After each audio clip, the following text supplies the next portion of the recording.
All right, so let's talk about sugar. What is sugar?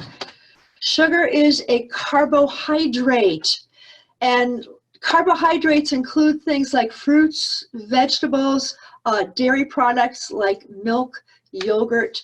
Those are all carbohydrates. Anything made from sugar is a carbohydrate. Carbohydrates come from plant-based foods or any kind of food that's made from a plant, and some dairy products are considered carbohydrates.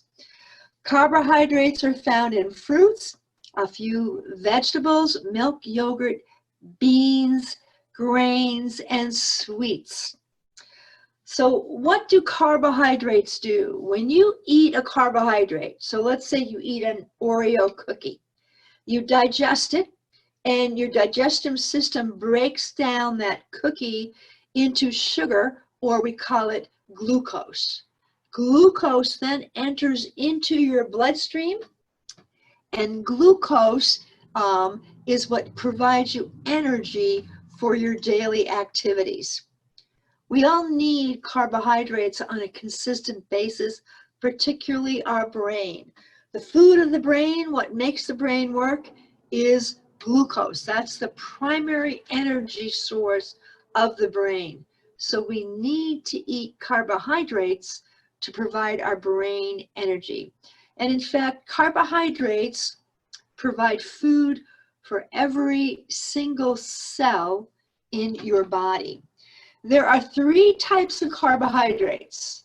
One is sugar, starch is two, and three is fiber.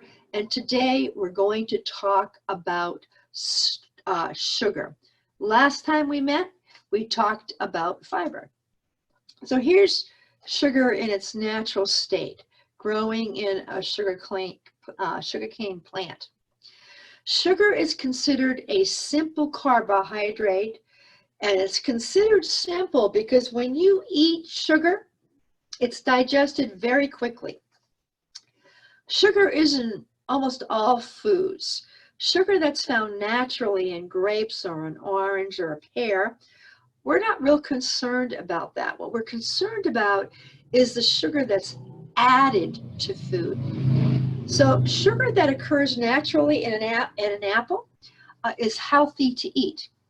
That's because when you eat foods that naturally have sugars, they also have lots of other good things in them. For instance, milk has sugar in it, but it also has calcium in it, which is important for your health.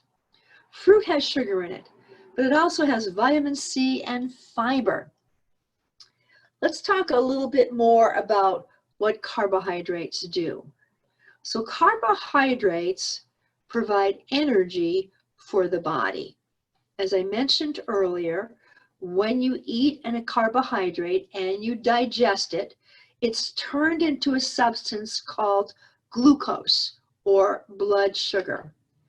And once you convert the carbohydrates into glucose, your stomach releases it into your bloodstream, and that glucose accumulates in your bloodstream. Here's the problem.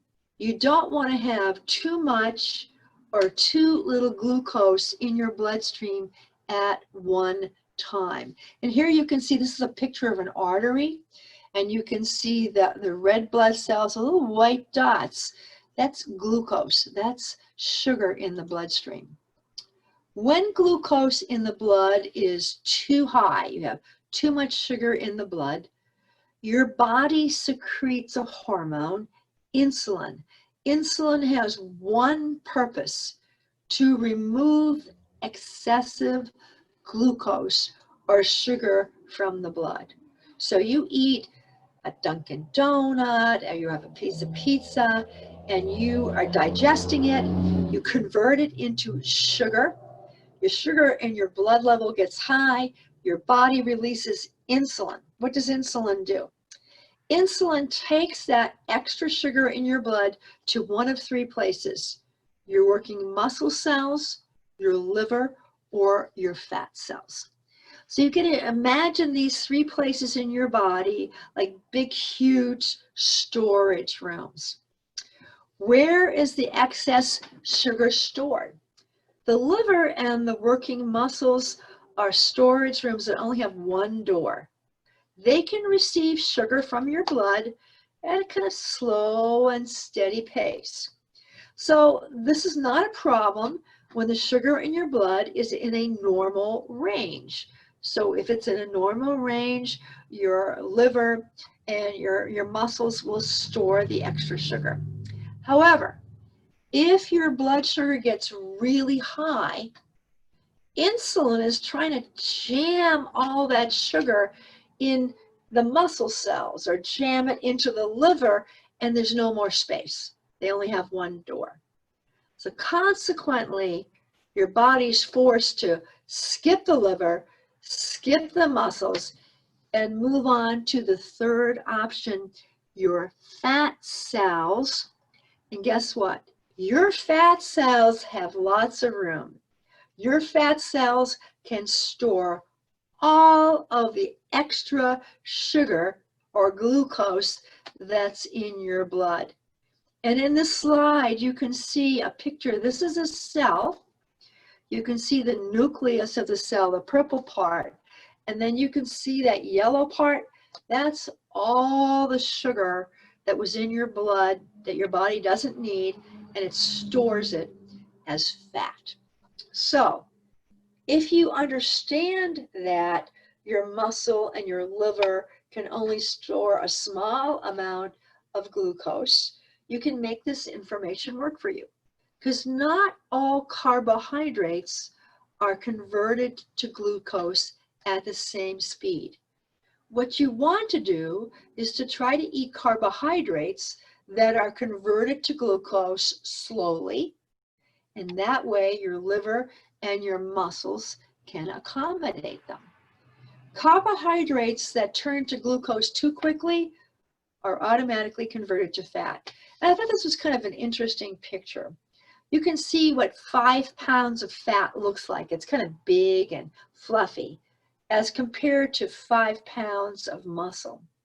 So one of the interesting things as we age, it's not your weight that's so important, it's how much fat you have. I weigh probably 145, almost 150 pounds, but I have a lot of muscle. So I don't have a lot of body fat. My mom weighs probably 105 pounds, but she has lots of fluffy fat on her body, and that's of concern. So what is the glycemic load? The glycemic load is a measurement of how quickly you convert a carbohydrate into glucose. So when you eat something, you convert it into glucose, and we want to know how fast do you do that? Because if you're putting too much sugar in your body all at once, what's happening? It's turning to fat. So foods are rated on the glycemic load from 1 to 50. Foods with a rating of over 15 are bad carbohydrates. These foods that have this rating of 15 or more, that means they are digested quickly.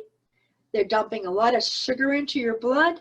It's triggering insulin to be released and triggering fat storage. Which foods have those ratings of 15 or more? You know what they are. All the good stuff. All the processed foods, French fries, chicken nuggets, burgers, potato chips, pizza, cookies, candy, any kind of baked goods, anything that's processed is going to have a high glycemic rate.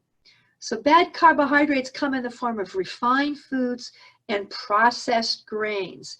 If you remember on our last class, we talked about fiber. Foods that have fiber in them slow down the release of sugar into your bloodstream. Anything made out of white flour has no fiber, and that means when you eat it, it puts sugar into your blood real fast. So bad carbohydrates or simple carbs break down very quickly, because why? In the manufacturing process, they've undergone chemical procedures that actually break the food down so it's similar to the ones in our digestive system. So when we eat them, they're already partially digested.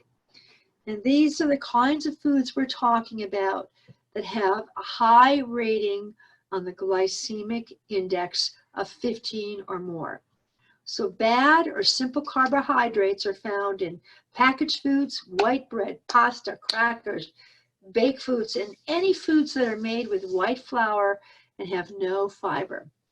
So, okay, let's say you just ate a pizza, and then afterwards you had a chocolate brownie. What's going to happen to you? You're putting a lot of sugar in your blood all at once. Insulin's getting released. Insulin's taking all the sugar out of your blood, and what happens to you? You crash. And we know that insulin's taking all that extra sugar and storing it away as fat. So if this sugar crash and the fat storage production aren't reasons enough to stay away from foods high in sugar, here's another effect of eating too much sugar or eating foods high in sugar all at once. When your blood sugar rises up, insulin rises up, and there's another adverse effect. Your body, your brain, is always looking for chemical balance.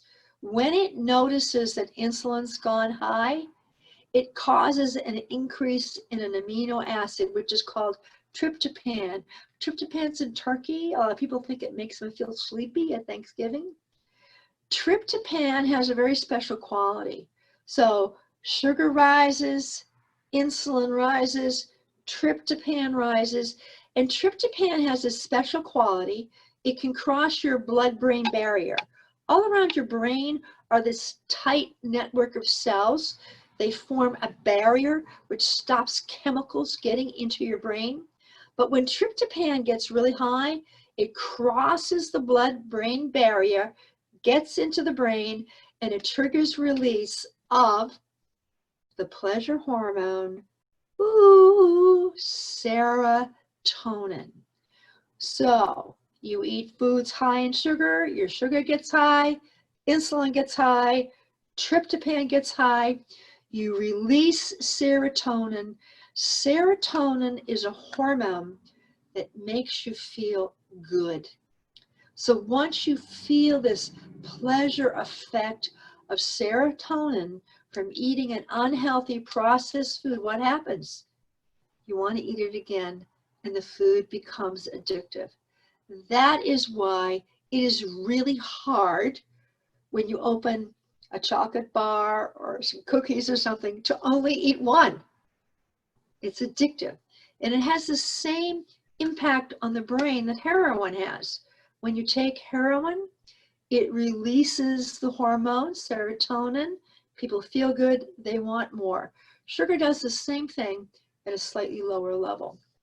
So you need to understand that when you eat these carbohydrates, these processed foods, these foods high in sugar, they are going to affect you mentally and physically. So to the extent you can, you want to eat foods that have a glycemic load index of 10 or lower. These foods take a longer time to digest. So when you eat them, you're not releasing a lot of insulin, and they will stabilize your blood sugar levels. So here I've listed for you a whole bunch of foods on the glycemic load index. And I picked some things because of my mom. I mean, I grew up on cornflakes, and you can see on this chart, 1 cup of cornflakes, pretty low in calories, 100 calories. What's the glycemic load? 24. When you eat cornflakes, what are you doing? You are going to store sugar as fat, bottom line. Why? It's a processed food. My mom loves cream of wheat. This is one of her favorites. So again, not real high in calories. The glycemic load is 22. Again, why? Cream of wheat is a processed food. It's high in sugar. All right, French fries. Here we go. 6 ounces of French fries. We know it's high in calories. 500 to 15 calories. Glycemic load 25. Why? Potatoes have a lot of starch in them. Starch is a form of sugar. Let's look at ice cream. 1 cup, 360 calories. Glycemic load is only 10. Isn't that interesting? Let's look at low-fat ice cream. 1 cup, lot less calories. What's the glycemic load? 13. What do they do with low-fat foods? When they take out the fat, what do they put in to make it taste good? Sugar. Which is worse for you, sugar or fat? Sugar. So I sent you an article called Carbs, the Good, the Bad, and the Glycemic Index. It's a great article, and it lists lots of foods, and it tells you what the glycemic load is of those foods so you can make good decisions. I'm not saying never eat processed food, but what I am saying is if you eat it, recognize it's going to put a lot of sugar in your bloodstream very quickly. It's going to raise your insulin, and it's going to be hard to resist eating more of it. So don't eat too much at one time. So the question becomes, how much added sugar should we eat?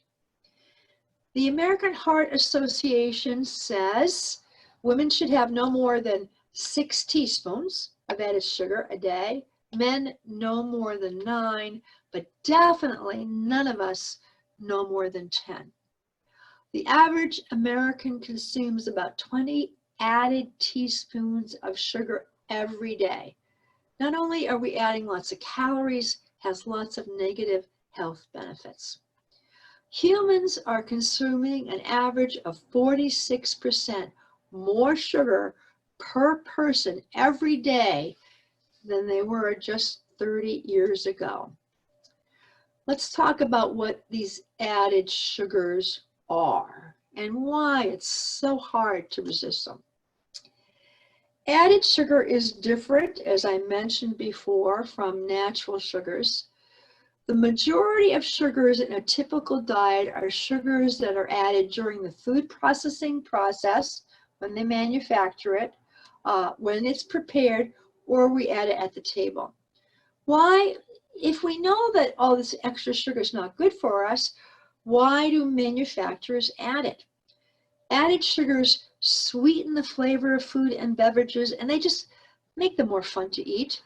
Added sugars preserve food, and they also provide functional attributes, such as they make the food look brown on top, kind of shiny.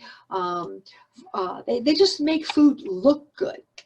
So this tells us, because it tastes good and it looks good and it preserves food, that manufacturers are going to add sugar to food.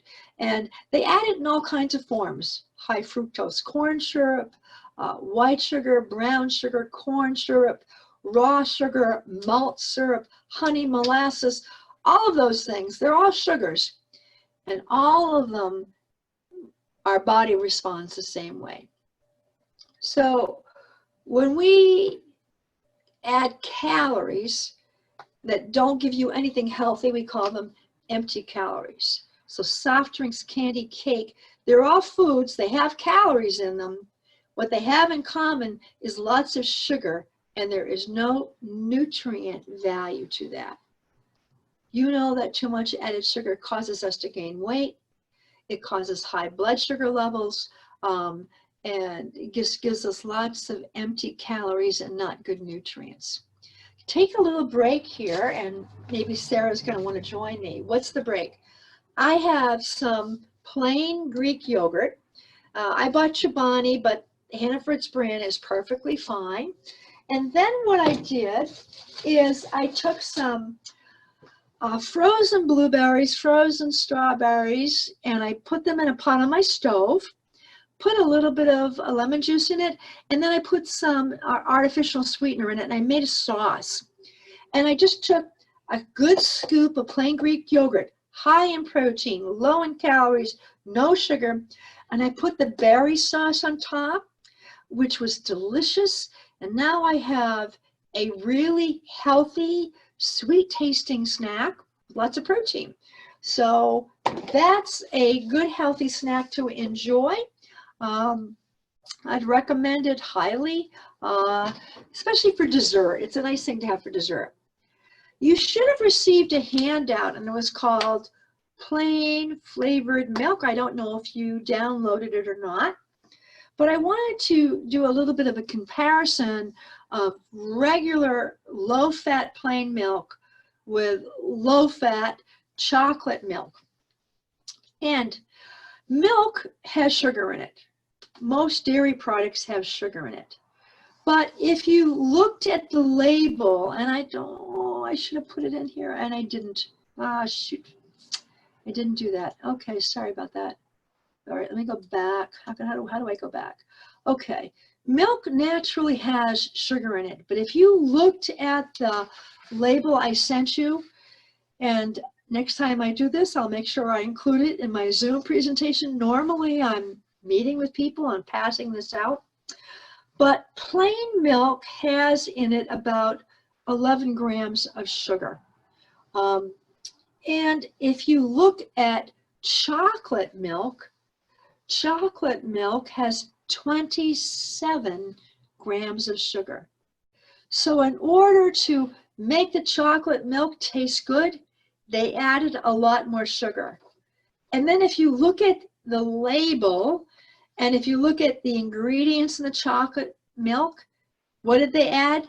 High fructose corn syrup. And I want to talk a little bit about high fructose corn syrup. Having too much sugar is not good for you, but there are differences between sugar.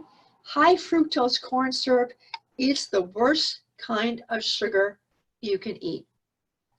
High fructose corn syrup is used by most manufacturers. And when you get a nice hamburger roll, look at these hamburger rolls. Don't they look good? They have a nice glow on them. What did they do with them? They painted them with high fructose corn syrup. Why is high fructose corn syrup so bad? Fructose. Fructose is a simple sugar. It's found in fruits. It's also an added sugar.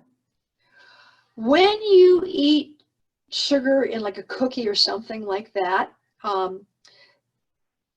the sugar that you put into your blood is used by every cell in your body. Fructose, on the other hand, which is a form of sugar, is not used by every cell in your body.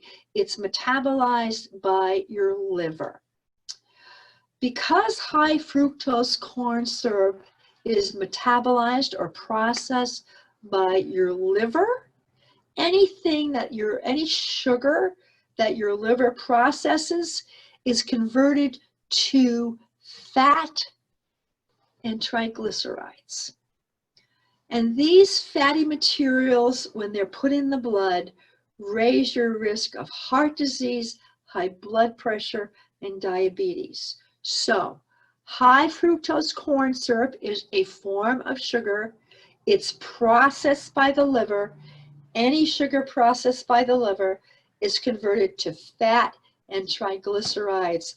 And you know, if you have a lot of fat and triglycerides in your bloodstream, it raises your risk for heart disease, high blood pressure, and diabetes. Uh-oh. What happened to the PowerPoint? Hang on, folks. Let me find it. Here we go. All right. So, why is high fructose so bad? Because it's processed or metabolized by the liver, and it does it very quickly. And when it gets into the bloodstream, it's converted to fat. All right. What kinds of foods have high fructose corn syrup in them? Yvonne? Yes. I don't have the PowerPoint. I have all the people's pictures again. You have the people's pictures again. Hang on. Let me figure out how to do this. Okay, hang on. Share. I know I got to go back to share. Susan Boucher, where's share? Share. Give me a second here. Take a break. Have a cup of coffee. Oh, no. Hey, Sarah. I screwed up. I was admitting somebody and then I stopped the sharing. Okay, yep, that's Thank okay. you. Yep, so all you're gonna do is you're gonna see this little up here, you're gonna minimize. Yeah. So you get it back here, then you're gonna go down to your share screen. Yeah. and you're going to share it, and then you're going to click share. Okay, I don't know why I couldn't do that. That did it. Okay, now I have to go from the beginning again, right? I had to go slideshow, right? Yeah, just go down to the slideshow and then slide, it should say slideshow and it says from beginning or from current slide. From current slide, got it. We good? Okay. This is challenging, isn't it? So anyway, what kinds of foods have high fructose corn syrup? Again, mostly manufactured foods. I love Smucker's chocolate sauce, for example. It has high fructose corn syrup in it. Worcestershire sauce, would you believe it, has high fructose corn syrup in it. A lot of your maple syrups, if you buy any kind of frosting, most of them have high fructose corn syrup. So high fructose corn syrup, one of the problems with it is it converts to fat, but it deposits fat right around your organs. We call that, this is the fat right up here, subcutaneous fat. And this kind of fat places a lot of pressure on your organs. So high fructose corn syrup causes an increase in visceral fat, and that's the harmful abdominal fatty tissue that wraps around your organs. It's associated with the risk of diabetes, heart disease, and gout. The other problem with high fructose corn syrup is your body is less likely to feel full. When you eat foods with high fructose corn syrup, you don't feel full. So you tend to eat more of it. So manufacturers know high fructose corn syrup tastes good. You don't feel full, you're going to eat more of it. And for them, the more calories you eat, the more money they make. So if you buy processed foods, check and see if they have high fructose corn syrup. You want to try to avoid those kinds of foods. So fruits naturally have fructose in them. But fruits, we don't digest them so quickly because they also have fiber in them. So we're not worried about the fructose in natural fruits. But added sugars like fructose corn syrup, they don't have fiber in them. So you absorb them very, very quickly. And that's the problem with them. Here's another real problem. You know, manufacturers don't try to make our lives easy. And they add sugar to food, in food that you would never expect them to have sugar in. And they also add sugar to food, and they try to confuse us. For many, many years, the people who produce sugar have tried to prevent the FDA from recording on nutrition labels things in teaspoons, because what do they know? They know most Americans don't know how much a gram is. Do you know how big a gram is? I never knew how big a gram is. If you were drinking a can of Coke and they put on the can of Coke that it has 1, 2, 3, 4, 5, 6, 7, 8, 9, 10 teaspoons of sugar in it, would you buy it? You'd at least think about it, right? So manufacturers know that if things are measured in grams, most of us Americans don't know how much a gram is, and they have lobbied very hard to have nutrition labels measured in grams, not in teaspoons. So when you pick up a can of soda that has 40 grams of sugar, well, we might look at it, maybe we wouldn't, but we really don't know what that means. 40 grams of sugar is 10 teaspoons of sugar. That's a lot of freaking sugar in your drink. So naturally, you would think twice if the nutritional information on the products was given you in measurements that you understood, right? So here's how to make it less confusing. 4 grams equals 1 teaspoon. 4 grams, 1 teaspoon. So when you track the nutrition label, divide the grams of sugar by 4, and that's how many teaspoons of sugar you're consuming. What should a woman have? No more than 6, a man no more than 9 a day. So let's take a look at a few foods and see how much sugar is in one serving. Remember, 4 grams, 1 teaspoon. So here's Nutella. A lot of people like to put Nutella on their English muffin.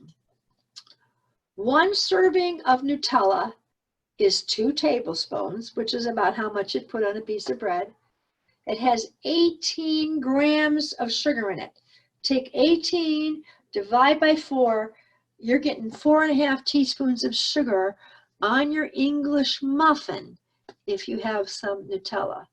And again, women should only have 6 teaspoons of added sugar a day, men only 9.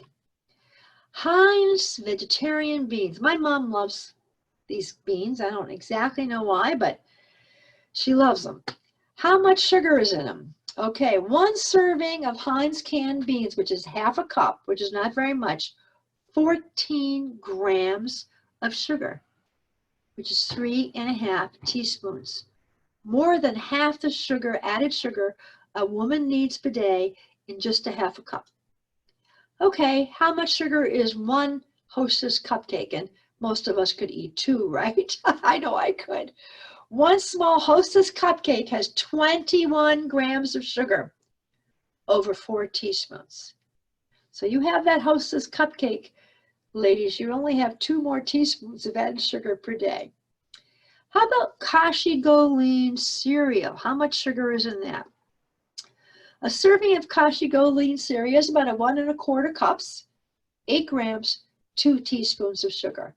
So if you buy packaged cereals, Kashi-Goleen is one of your better cereals to buy because it's high in fiber, high in protein, and it does have sugar, added sugar, but not a lot.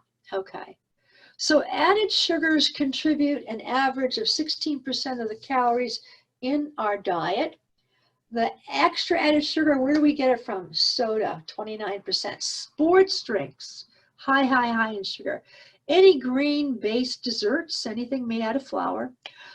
Sugar-sweetened fruit juices, dairy-based products like chocolate pudding, vanilla pudding, and of course candy. That's where we're getting our added sugar from. So the average American consumes 22 to 28 teaspoons of added sugar a day, mostly in the form of high fructose corn syrup, which is the one we don't want to eat, or table sugar.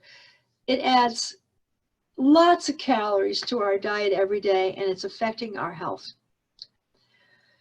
All right, so manufacturers measure things in grams, which we don't understand. Again, remember, 4 grams, 1 teaspoon. But they also do other things. I look at the labels of food when I buy it, and I'm looking for sugar in the label. And I keep on looking for sugar, and I don't see the word sugar. I see all kinds of words that end in O-S-E. So manufacturers add sugar to food, but they add all kinds of different types of sugar. Agave nectar, cane sugar, corn syrup, dextrin, dextrose, sucrose, fructose, galactose, glucose, lactose. Anything that ends in OSE is sugar, and your body responds to it the exact same way as table sugar. Some people say to me, oh, but I have natural honey. Wonderful. Is your body going to react to honey any differently than table sugar or glucose or corn syrup? No. Your body reacts to all sugar the same way. So you can eat honey, put it in your tea, which is wonderful. It is natural, it is organic, it is all those things, but no more than 6 added teaspoons a day because your body reacts the same way. So manufacturers are required by law to list all the ingredients on a nutrition label. And they're required to list them in order of the amount from higher to lowest. So when you look at the nutrition label, the first ingredient means it has a higher amount of that ingredient. So what they do is this. They put different types of sugar in a food, and they can vary a quarter of a cup of fructose, a quarter cup of sucrose, a quarter of a cup of dextrose, and a quarter cup of corn syrup right in the middle of the label, because they put small amounts of different types of sugar in. And the bottom line is they all add up to one thing, sugar. So watch out for that. Recognize that sugar, when it's on a label, is, you rarely see it labeled in the ingredient list as just sugar. Okay, and the food industry does more stuff to play hide and seek with us. They sneak in foods, sugar into food, in foods that we would never ever expect have sugar in them. For example, marinara sauce, right? Made out of basically tomatoes.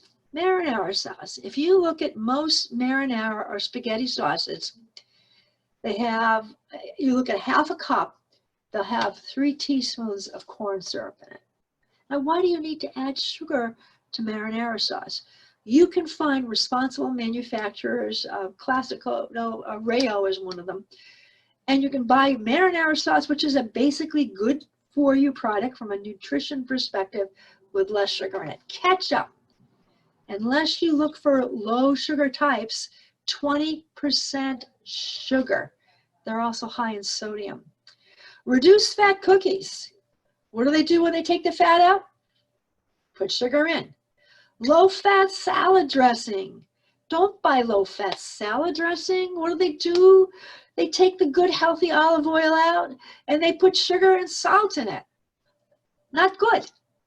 Bread. I go to Hannaford's. I always look for bread in the bakery. I try to find bread that has less than 3 grams of sugar in it. Obviously, all fast foods, they have sugar in them. They have sugar in them because it helps preserve them and make them taste good. When we went to Boston back in the day, I don't do that anymore, we would go to the Cheesecake Factory. And I would love to buy the Cheesecake Factory Blackout Cake. I knew it was high in calories. One piece, 1,330 calories.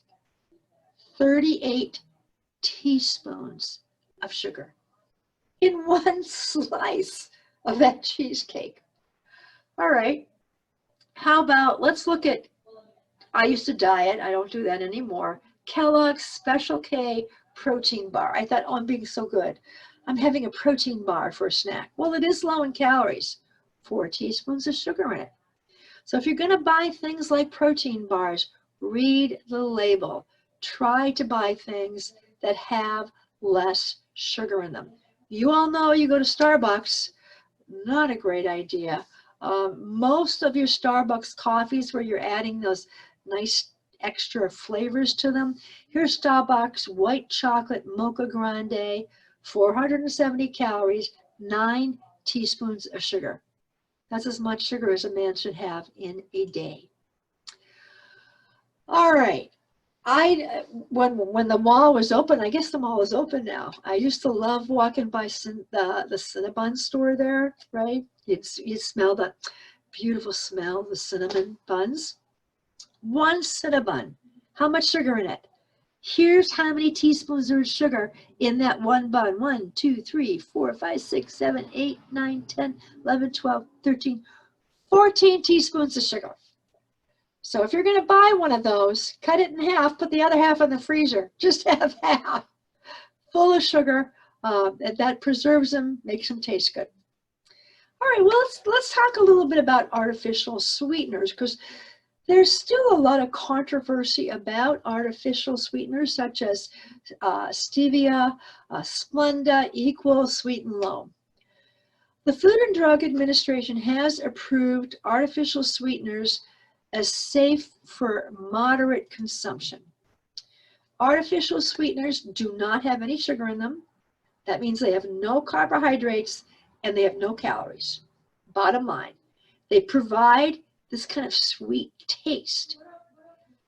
But if they have no sugar and they have no calories and no carbohydrates, what are they made out of? You know, right? Chemicals. What are artificial sweeteners made out of? Domino's packaging says for Splenda, made from sugar so it tastes like sugar. The slogan claims, but like all other sugar substitutes, sucralose, which is what Splendor is, was born in a laboratory. The most successful sugar substitutes have all been discovered by accident. Saccharin, believe it or not, was invented 130 years ago by two chemists at Johns Hopkins University who were experimenting with coal tar derivatives, and they discovered saccharin. Equal was found in the 1960s by a medical chemist in Illinois, and he was investigating a drug for gastric ulcers. Sucralose was discovered in 1976 by a graduate student at King's College in London. His head researcher had told him to test some compounds, but he misunderstood his boss, and he tasted them instead, and he discovered sucralose. Truvia, which is my favorite, is a stevia-based sugar. It's developed by the Coca-Cola Company in Cargill, and it's made of all these things. I can't even say the names, ribonina, erythritol, whatever. They're all chemicals. It does come from the stevia plant, and because of that, Cargill, the company, classifies it as a natural sweetener. They are still in lawsuits alleging deceptive marketing of Truvia. Bottom line is all of these artificial sweeteners are made out of chemicals in a lab. They're not bad for you. I mean, if you don't want to eat chemicals, don't eat them.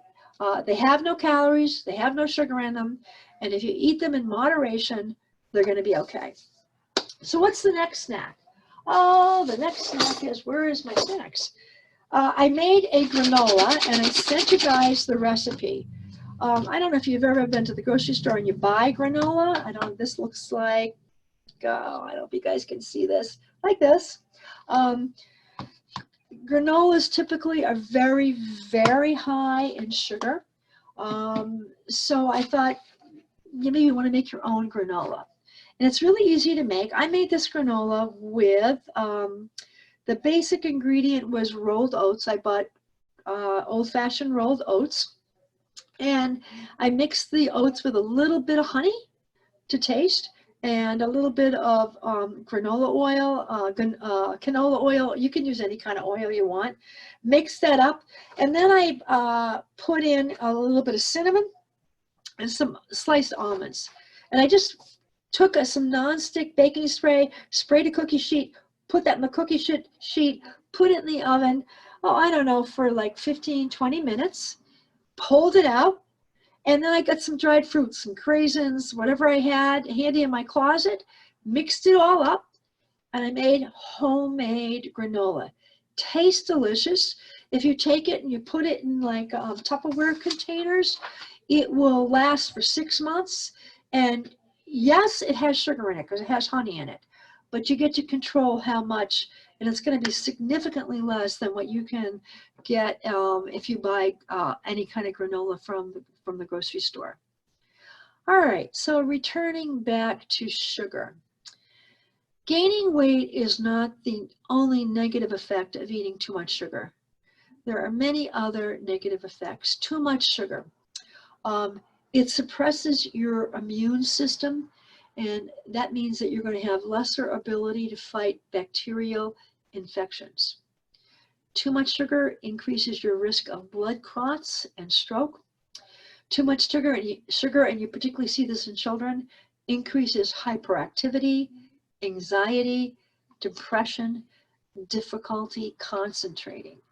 So if you eat too much sugar, you have to ask yourself, is it worth it?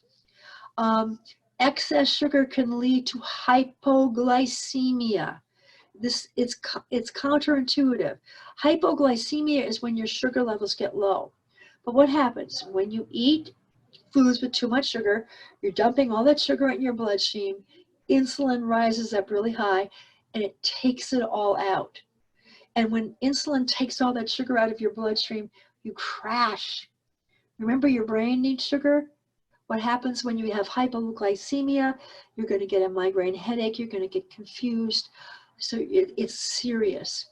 Too much sugar can lead to kidney damage. It is going to elevate your bad cholesterol, that's your LDL. It can cause cardiovascular disease, obviously, tooth decay.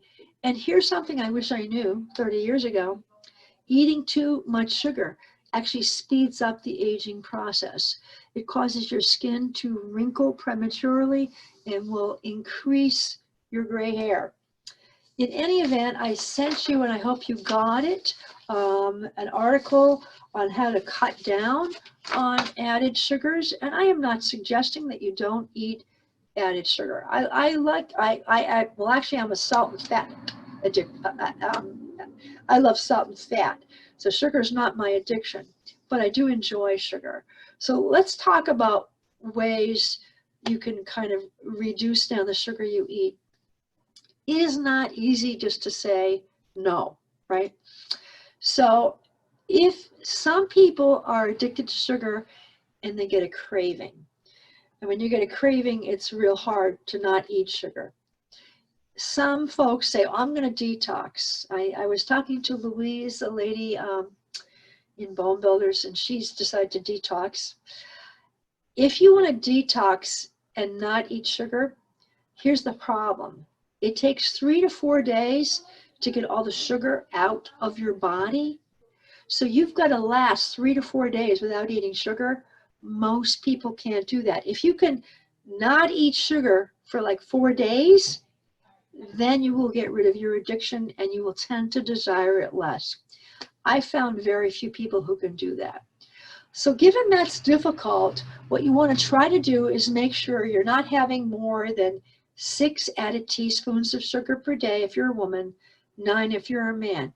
Remember, 4 grams is 1 teaspoon. So for women, 6 times 4 is 24, no more than 24 grams of added sugar a day. If you can keep to that limit, you will prevent some of the serious health problems that come with eating too much sugar. You can try and trick your taste buds. I have tried these things. They haven't worked for me. If you use ginger, cinnamon, nutmeg, vanilla, you can try to add them to your coffee or your cereal to make it taste a little better. One of the big things is if you do drink soda, that is the #1 source of extra sugar.